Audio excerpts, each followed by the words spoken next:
Hello प्यारे बच्चों, देखिए आज 12th क्लास की फिजिक्स चैप्टर नंबर 4 और चैप्टर नंबर 4 का लेक्चर नंबर भी 4 है। तो देखिए आज के लेक्चर में हम बात करेंगे वृत्ताकार धारावाही लूप अथवा कुंडली की अक्ष पर चुंबकीय क्षेत्र, दैट इज मैग्नेटिक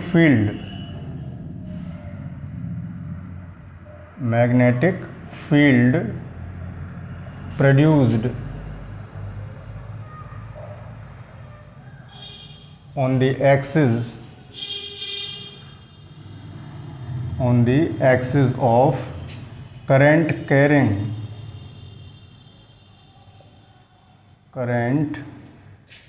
carrying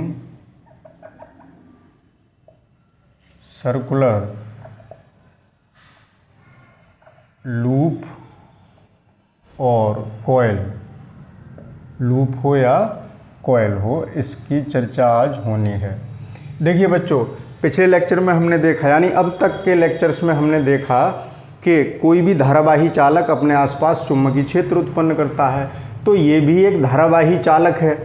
बस आकृति इसकी वृत्तीय कर दी है हमने, तो इससे भी चुंबकीय क्षेत्र उत्पन्न होगा। यानी मान लो ऐसे इसमें ऐसे धारा बह रही है, ऐसे जा रही है, यानी इधर की ओर ऐसे जा रही है और इस तरीके से बह रही है, तो ये भी धारावाही चालक है। लेकिन इसका रूप क्या दे दिया, वृत्ताकार लूप बना दिया, इसको एक वृत्तीय लूप में कन्वर्ट कर दिया है।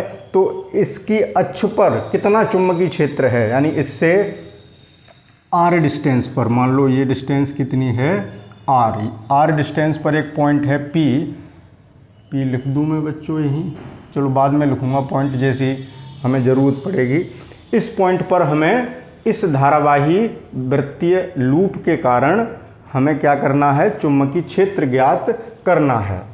तो बच्चों प्रस्तावना समझ में आ गई। ये एक वृत्ताकार लूप है और बच्चों ये जो लूप है वो इस ब्लैक बोर्ड के तल में नहीं है, ऐसे रखा हुआ है, ये दिमाग में रखना है। इसको कॉपी पे मैंने मतलब बोर्ड पर ऐसे बना दिया है। आप ओवल शेप बना सकते थे, यानी ये वाली शेप, इसको ऐसे बनाएं तो ज़्यादा बेटर रहेगा। इस तरीके से ऐसे, इससे ये पता लग रहा है कि ये लंबवत रखा हुआ है। ऐसे बना लेना आप, ठीक है, बात समझ रहे हैं। बस दिमाग में रखिए कि ये लूप ऐसे न रखे। मान लो ये धारावाही लूप है, दिख रहा होगा बच्चों, तो इसको ऐसे नहीं रखा है, कैसे रखा है, ऐसे। और अक्ष कौन सी होगी, जो इसके सेंटर से जा रही होगी। बात समझने की कोशिश करें। इसकी अक्ष यानी इसका जो केंद्र है यहाँ से मिला दिया, तो ये सिचुएशन है बच्चों इसकी। इस तरीके से इसके केंद्र से गुजरने वाली एक रेखा अक्ष कहलाएगी। उससे आर दूरी पर कोई बिंदु है पी, वहाँ पर हमें क्या ज्ञात करना है, एक जो चुंबकीय क्षेत्र उत्पन्न होगा वो ज्ञात करना है बच्चों। तो आगे स्टार्ट करते हैं, कैसे ज्ञात करेंगे। यहाँ भी हम क्या करेंगे, बायो सावर्ट लॉ लगाएंगे। तो इसके लिए जैसे हमने यहाँ पर एक स्मॉल एलिमेंट ले लिया बच्चों, ये सूक्ष्म अवयव, ठीक है, बात समझ रहे हैं। तो इसकी दिशा इधर को ही लेंगे क्योंकि धारा इधर जा रही है। इसकी दिशा भी मैंने दिखा दी, दिशा ऊपर दिखाऊंगा बच्चों। ये एलिमेंट कितना है, dl, ठीक, वेक्टर dl। इसकी दिशा यूं है,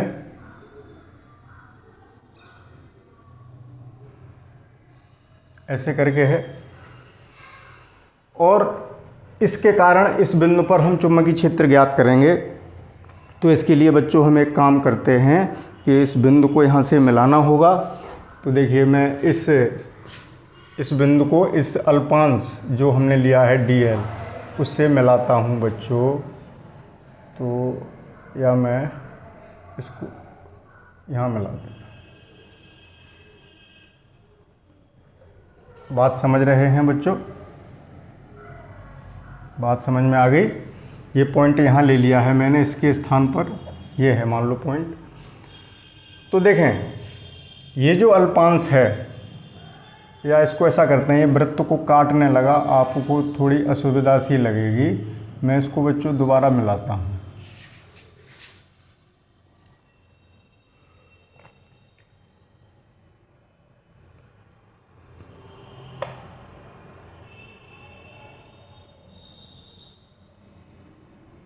या आगे ले लूँगा पॉइंट, ऐसे मिला दूँगा। ठीक है, बात समझ रहे हैं। इस पॉइंट को मैं और आगे ले लेता हूँ, यहाँ जैसे पॉइंट है यहाँ मिला दिया। जिस बिंदु पर हमें चुंबकीय क्षेत्र ज्ञात करना है, ये हमारा रहा अवयव डी है, सूक्ष्म अवयव है, काटेगा नहीं इसको। वैसे वास्तविकता में है क्या कि ये हमने बिल्कुल वृत्ताकार बना दिया है, साइड से देखने पर वृत्ति नहीं दिखेगा। जैसे ऐसे मान लें, अभी मैंने बताया था इसके सेंटर से, जैसे मैं यहाँ समझाने की कोशिश करता हूँ, ये अच्छे यहाँ से जा रही थी। बच्चों थोड़ी सी मुझे दिक्कत सी महसूस हो रही है। अब मान लीजिए आप, ये सेंटर से जा रही है, तो यहाँ जो DL माना है, इसको बच्चों मैं कैसे करूँ, ऐसे करता हूँ, इसको यहाँ दबा लेता हूँ। जैसे ये है, यहीं रखते हैं, ये ऐसे ही तो रखा हुआ है और ये लाइन सेंटर से जा रही है, तो आप ऐसे मिला रहे हैं इस तरीके से। ठीक, बात समझ गए भाई। ये कॉन्सेप्ट दिमाग में होना चाहिए, कौन सी सिचुएशन क्या है। और इसकी त्रिज्या, इस धारावाही लूप की त्रिज्या मैं मान लेता हूँ, ये त्रिज्या होगी उसकी a मान लेता हूँ। ये त्रिज्या कितनी है, स्मॉल a। बात समझ गए बच्चों। तो देखिए, इस dl के कारण यहाँ जो चुंबकीय क्षेत्र होगा कितना होगा, dB, वेक्टर dB बराबर किसके कारण निकालना है, इस अल्पांश dl के कारण। dB बराबर कितना होगा, म्यू नॉट, वेक्टर फॉर्म में देखें तो म्यू नॉट अपॉन 4 पाई, ये r दूरी यहाँ से ये वाली मान लेते हैं बच्चों, इसको मैं x मान लेता हूँ। ठीक है, कोई फ़र्क नहीं पड़ रहा, लेकिन यहाँ सुविधा रहेगी। Mu naught upon 4 pi I D L cross R upon R cube, ये आपने पढ़ा था, वेक्टर फॉर्म हो गई। तो जब इसको ओपन करते हैं तो इसका परिमाण देखें, अब इसका केवल परिमाण, अब वेक्टर नहीं लगा रहे, अब केवल परिमाण देख रहे हैं। तो dB बराबर mu naught upon 4 pi I D L sine theta upon R square आता है। अब यहाँ थीटा कितना है ये देखना है। थीटा बच्चों क्या था, DL और R के बीच का एंगल, तो वेक्टर R तो ये हुआ और वेक्टर DL ये हुआ, तो दोनों के बीच कोण। आप कहेंगे सर यहाँ तो कोई कोण ही नहीं बनना, तो देखिए मैंने भी समझाया था, ये कुंडली ये थी। DL जो है, हमने जो DL लिया है बच्चों, यहीं तो लिया है इसकी परिधि पर, तो एक छोटा सा अवयव है तो वो एक रेखा माना जा सकता है, और ये स्थिति है और R ये है। तो अब देखें, इस पेंसिल और लकड़ी के बीच कितना कोण दिख रहा है आपको, 90 दिख रहा होगा। देखें, गौर से देखिए बच्चों, देखो ये वृत्ति लूप ऐसे रखा है और जो DL है वो हमारा ये है, और DL और R की भी, और ये हमने आगे जाके मिलाया है इस तरीके से। तो इस पेंसिल और लकड़ी, पेंसिल क्या है DL, वो जो हमारा बॉल पेन है वो है DL, देखें DL, और ये R है, तो इन दोनों के बीच का कोण 90 दिख रहा है, 90 ही बनना है। देखें बच्चों, 90 का कोण बनना है, तो यहाँ थीटा कितना लेंगे, 90 लेंगे, ये ध्यान रखना है। तो mu naught upon 4 pi I D L sine 90 upon R square, और साइन 90 की वैल्यू 1 होती है। तो dB बराबर कितना आ गया, mu naught upon 4 pi I D L upon R square, equation number first. बात समझ गए बच्चों। अब एक काम करते हैं, इसकी दिशा और देख लेते हैं। तो अभी जैसे फिर चलते हैं, आप कहोगे सर क्या ये खेल कर रहे हो बच्चों, तभी समझ में आएगा। देखो DL हमारा ये है और DL इधर को है इस दिशा में, क्योंकि फिगर से स्थिति क्लियर नहीं होती है।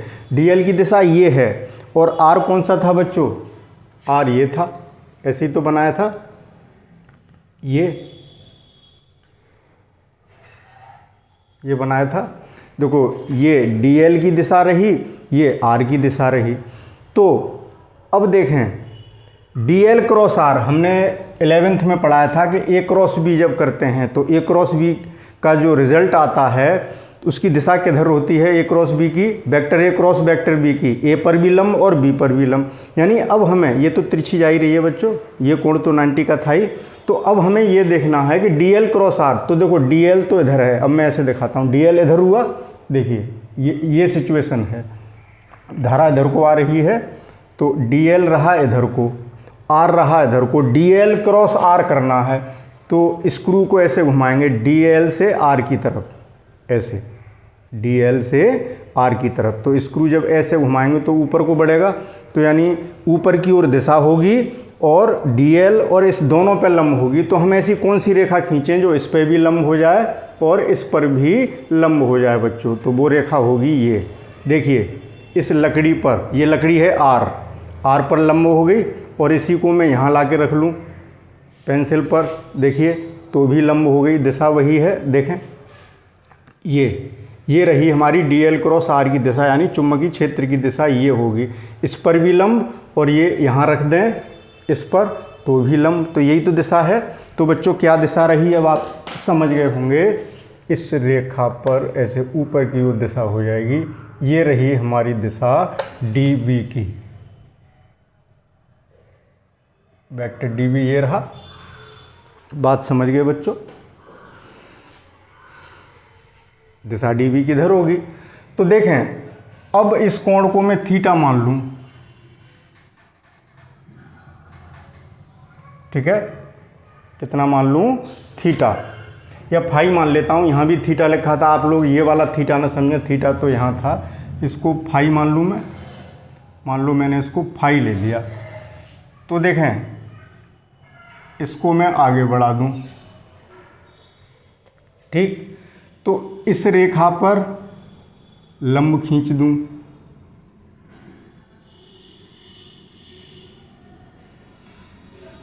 तो इसको हम वेक्टर dv को दो भागों में विभाजित करेंगे। एक तो इधर आएगा घटक, तो देखें घटक कैसे निकलेगा, इस रेखा पर लंब ये और इस रेखा पर लंब ये, तो जो एंगल दो रेखाओं के बीच होता है वही उन दोनों के लंबों के बीच भी होता है। तो ये दोनों रेखाएं इन दोनों पर लंब हैं, तो ये कोण भी कितना हो गया? फाई। ठीक है बच्चों, ये कोण कितना हुआ? फाई। तो अब इसके घटक निकालिए, इसको वियोजित करते हैं, तो इधर क्या आएगा? dv cos फाई और इधर क्या आएगा? dv sin phi. यहाँ तक बात क्लियर होगी बच्चों? तो कोई दिक्कत वाली बात नहीं रही। हमने dv की दिशा देख ली और उसको घटकों में भी तोड़ लिया। तो अब देखें बच्चों, एक काम और करते हैं कि इसी के जस्ट विपरीत एक घटक और ले लेते हैं, एक सूक्ष्म अवयव dl डैश कर लेंगे इसको। ये कितना ले लिया? dl dash, vector dl dash. देखिए वेक्टर dl और वेक्टर dl डैश दोनों की लंबाइयाँ बराबर हैं, यानी परिमाण बराबर हैं। अब चूंकि डैश क्यों लिखा? क्योंकि वेक्टर लगा दिए, वेक्टर बराबर नहीं है ये।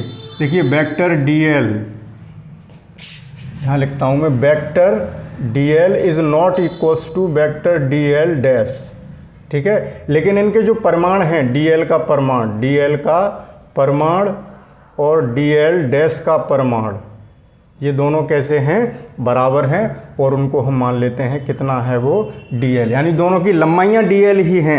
फिर ये dl डैश क्यों लिखा? क्योंकि देखिए इसकी दिशा तो इधर थी और इसमें धारा इधर जा रही है, तो इसकी दिशा इधर है, तो दिशा बदल गई, तो इसलिए वेक्टर भी बदल गए, इसलिए मैंने डैश लगा दिया। ठीक इसके कारण भी यहाँ देख लेते हैं बच्चों, तो यहाँ से मैं मिलाता हूँ। इसको जब आप यहाँ मिलाएंगे, ऐसे ही मिला दूँ बच्चों,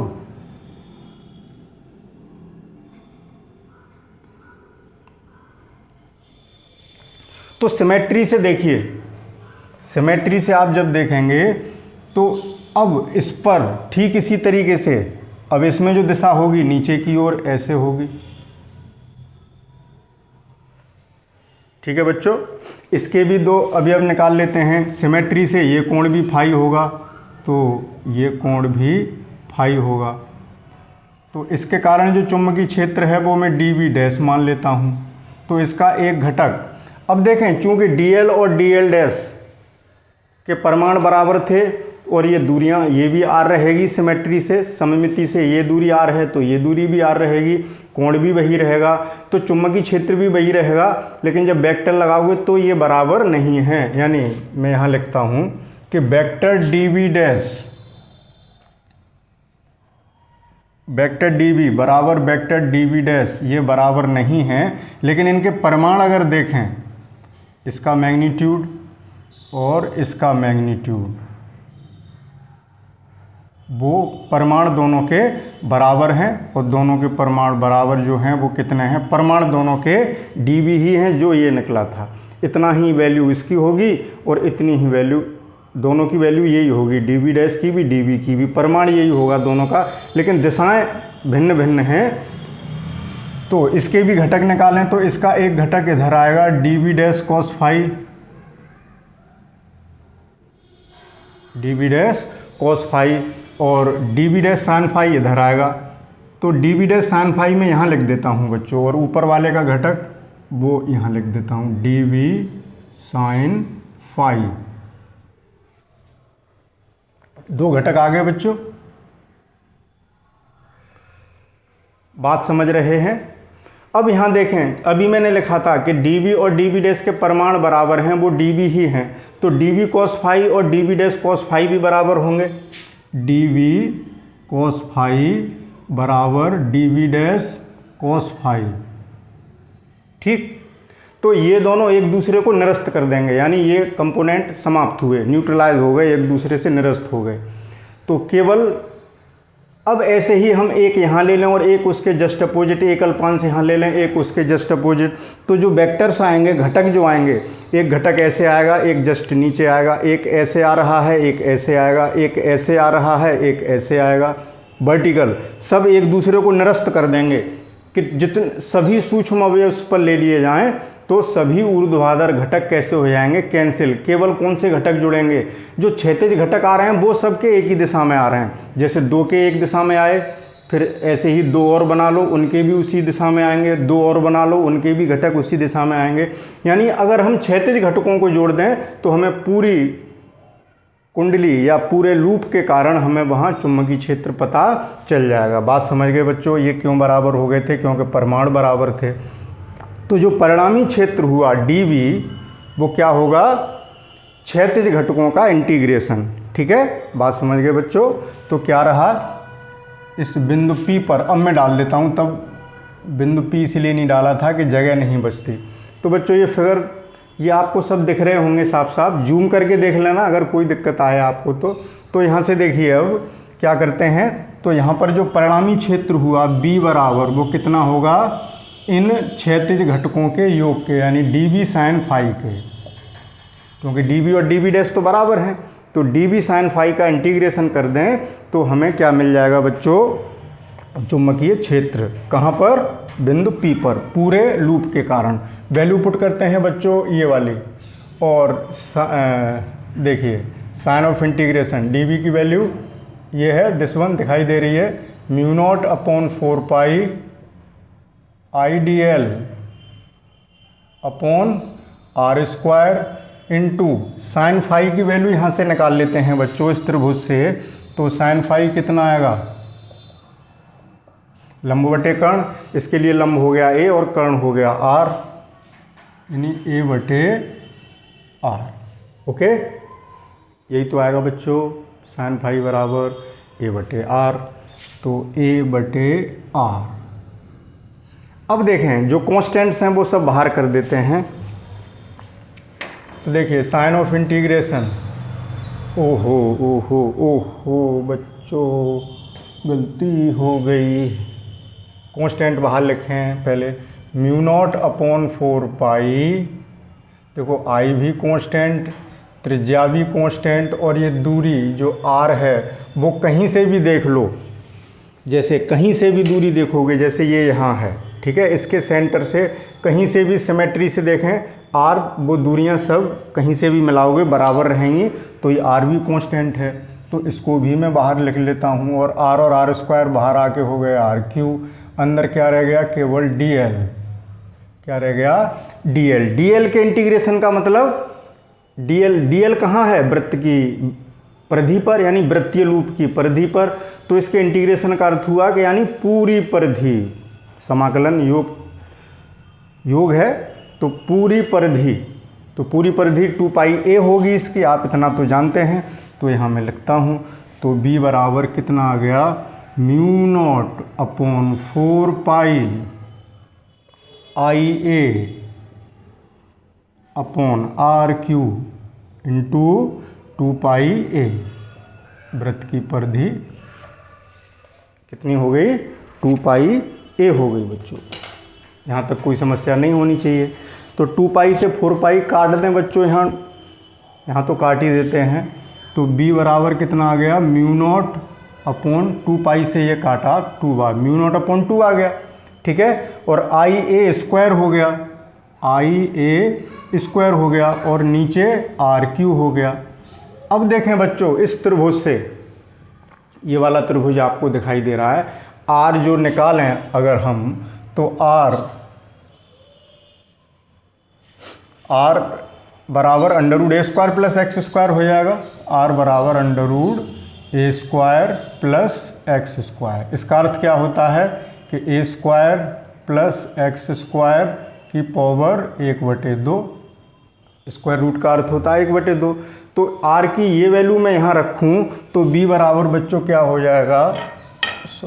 बी बराबर म्यू नॉट अपॉन 2 आई ए स्क्वायर अपॉन ए, देखो क्यू तो है ही और 1/2 वो, तो ए स्क्वायर प्लस एक्स स्क्वायर की घात कितनी हो गई? 3/2 की। ये बच्चों आपका आ गया, आपका नहीं बच्चों, किसका? वृत्तीय लूप का। किसका चुंबकीय क्षेत्र आया बच्चों? ये आप पूरे रेक्टेंगल में बंद कर लेना इसको। तो ये वृत्तीय लूप से x दूरी पर स्थित, उसके सेंटर से x दूरी पर स्थित, उसकी अक्ष पर उसके केंद्र से x दूरी पर स्थित किसी बिंदु पर धारावाही लूप के कारण क्या आ गया? चुंबकीय क्षेत्र। तो आगे और चर्चा करेंगे बच्चों, पहले इसका एक स्क्रीनशॉट ले लें आप लोग।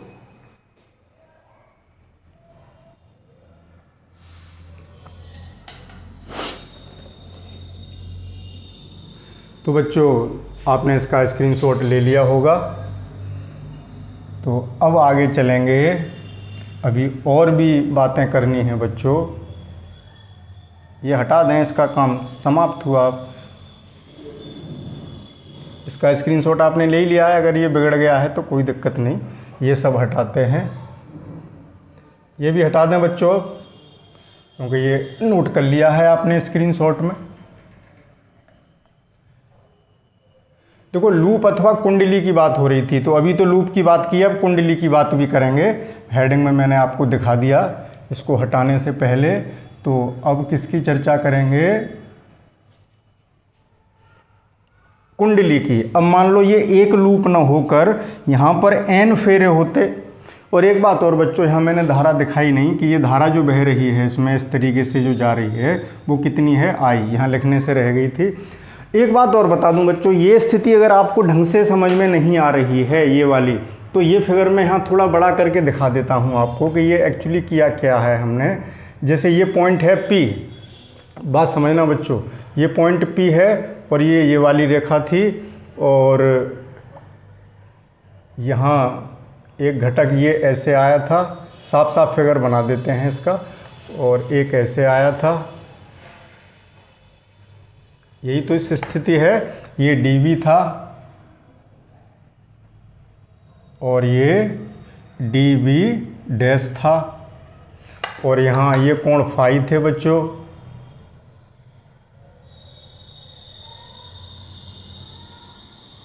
ये कोण फाई था, ठीक। वहाँ अगर न दिख रहा हो इसलिए बना देता हूँ मैं साफ सा, तब भी आपको दिख जाएगा।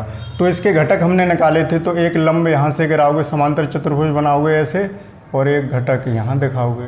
तो इस dv का एक घटक ये कितना हो गया? dv, ये वाला घटक कितना है? dv sin फाई, ठीक है। और इसका घटक यहीं पे ही आएगा, यहाँ से लंब गिराओगे, यहाँ भी लंब गिराओगे, एक घटक इधर आएगा, और इसका जो घटक आएगा वो भी यहीं होगा बच्चों। वो कितना होगा? dv dash sin phi. यही तो सिचुएशन है वहाँ। और ये घटक कितना आया? dv cos फाई, और ये घटक dv dash cos phi. Okay, ये सिचुएशन है बच्चों वहाँ की, बिंदु P की, ये बिंदु है P, तो वो साफ साफ वहाँ फिगर में न दिख रही हो तो मैंने यहाँ सिचुएशन समझा दी। अब आगे बात करते हैं कि यदि यहाँ एक लूप के स्थान पर क्या होता, n फेरे होते, तो बच्चों ni धारा बह रही होती, क्योंकि हर एक लूप में I धारा जा रही है। जैसे ये एक लूप था, ये इसके स्थान पर तार के बहुत सारे फेरे हों, जैसे 10 फेरे हैं तो करंट 10 गुना हो जाएगी, 20 फेरे हैं तो 20 गुना हो जाएगी। तो यदि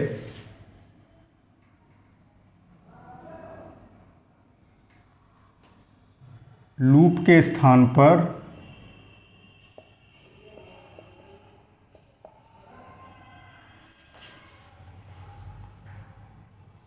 n फेरों की कुंडली हो, n फेरों की कुंडली हो, तो अक्ष पर, किसकी अक्ष पर, कुंडली की, वो तो अंडरस्टूड हो गई। तो अक्ष पर उत्पन्न चुंबकीय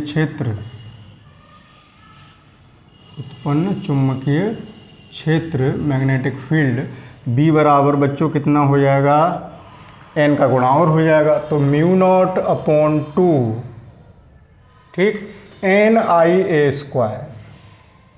घबराने की ज़रूरत नहीं है, सिंपल सी बात है, A² + x² की पावर 3/2,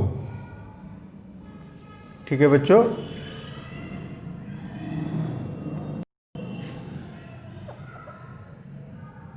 पावर कितने की है बच्चों, 3/2 की है, ठीक है। ये एक्सप्रेशन हो जाएगा फिर मैग्नेटिक फील्ड का। अब बच्चों एक बात और करते हैं, इसका स्क्रीनशॉट ले लें आप।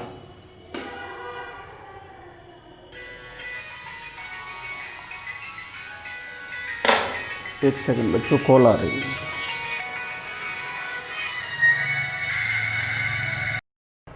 तो बच्चों आपने इसका स्क्रीनशॉट ले लिया होगा। तो ये कुंडली के लिए है और वो लूप के लिए है, n का फ़र्क है बस। तो अब देखें, अब एक नया कॉन्सेप्ट देखते हैं कि ये हमने देखा यहाँ से x दूरी पर। अब हम ये देखना चाहें कि सेंटर पर कितना चुंबकीय क्षेत्र होगा, ठीक है ना। तो ये अगला केस हो गया, लूप के, शॉर्ट में लिख रहा हूँ भाई, लूप के धारावाही लूप है, आप पूरी बात लिखा करें, मैं बोल रहा हूँ पूरी बातें लिखूँगा नहीं, समय वीडियो लेंदी होता है। धारावाही लूप के केंद्र पर उत्पन्न नहीं लिख रहा, केंद्र पर चुंबकीय क्षेत्र, डायरेक्ट चलते हैं बच्चों, चुंबकीय क्षेत्र सेंटर पर कितना होगा लूप के। तो देखें लूप की अक्ष पर x दूरी पर इतना है, तो केंद्र पर देखना है, इसका मतलब ये पॉइंट हमारा P यहाँ से कहाँ आ गया, यहाँ पर, तो x 0 हो गया, सेंटर पर x कितना हो जाएगा 0। तो ये यहाँ रख दें इस इक्वेशन में, तो B के सेंटर पर कितना आ जाएगा, B बराबर μ0/2 IA² अपॉन, देखिए A² का 3/2 हल करेंगे, 2 से 2 कट जाएंगे, AQ रह जाएगा, AQ, और A² से AQ, A बार कट गया, तो B बराबर कितना आ गया, μ0/2 I/A, यही तो आया बच्चों, μ0/2 I/A आ गया। कुंडली के केंद्र पर देखें तो n का गुणा और हो जाएगा, जैसे यहाँ हम x 0 कर दें, चाहे कुंडली हो चाहे लूप हो, केंद्र पर जब देखोगे तो x तो 0 हो गया कुंडली के केंद्र पर। शॉर्ट में लिख रहा हूँ, बस इतना ही छोड़ रहा हूँ, कुंडली के केंद्र पर। आगे क्या, उत्पन्न चुंबकीय क्षेत्र B कितना होगा, μ0 NI/A, इतना होगा, ठीक है बच्चों। तो उम्मीद है बच्चों कि आपको ये कॉन्सेप्ट समझ में आया होगा। ये चुंबकीय क्षेत्र हमने जो निकाला है उसकी अक्ष पर किस तरीके से उसको सॉल्व किया है, ये सब समझ में आ गया होगा। बस आप यही ध्यान रखेंगे कि आप जब फिगर बनाएंगे तो ये कुंडली दरअसल ऐसे नहीं रखी है, ऐसे रखी है ब्लैक बोर्ड के तल के लंबवत, ये ध्यान रखना है। ये जो लूप है वो कैसे है, ब्लैक बोर्ड के तल के लंबवत। तो आप ऐसे तिरछा, देखो परछाई दिख रही होगी आपको, ऐसे ओवल शेप तिरछा, इसी को मैं तिरछा देखता हूँ तो अंडाकार आकृति दिखाई देती है। तो इसको आप वृत्तीय न बनाकर इस तरीके से बना लेना,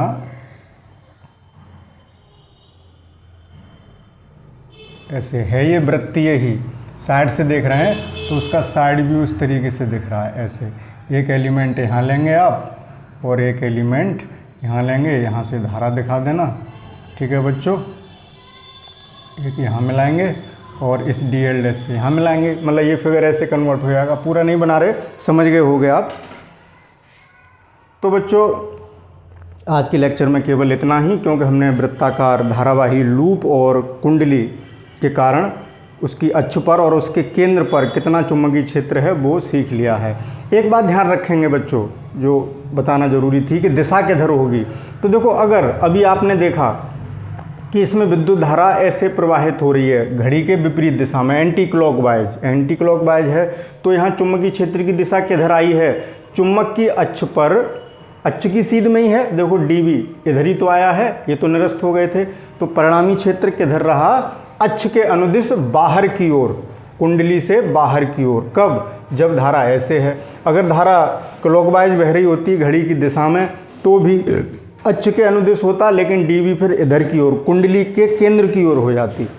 तो ध्यान रहेगी बात, आप लोग कॉपी पर नोट कर लेना इसकी दिशा को, कि अगर धारा ऐसे है तो अक्ष के अनुदिश कुंडली के केंद्र से दूर की ओर, परे की ओर, बाहर की ओर, कैसे भी लिख सकते हैं।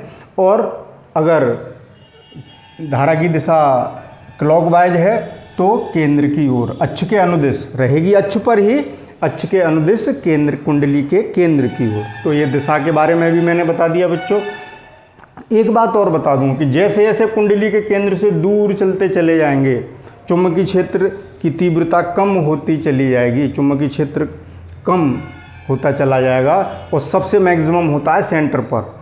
इन बातों को भी आप एक नोट्स बना के लिख लेंगे। आप सुन रहे हैं कि जो चुंबकीय क्षेत्र की तीव्रता है धारावाही लूप अथवा कुंडली में, वो सबसे ज़्यादा कहाँ होगी? मैक्सिमम सेंटर पर। केंद्र से इधर जाएं तब भी घटेगी, केंद्र से इधर जाएं तब भी समान रूप से घटेगी। जैसा इधर घटेगी वैसे ही इधर की ओर घटेगी, और मैक्सिमम कहाँ होगी? सेंटर पर। तो बच्चों इससे रिलेटेड मैंने सारी बातें आपको समझा दी हैं, तो इसको आप बढ़िया सा नोट्स बनाइए और तैयार कीजिए। इम्पोर्टेंट टॉपिक है, बढ़िया टॉपिक है।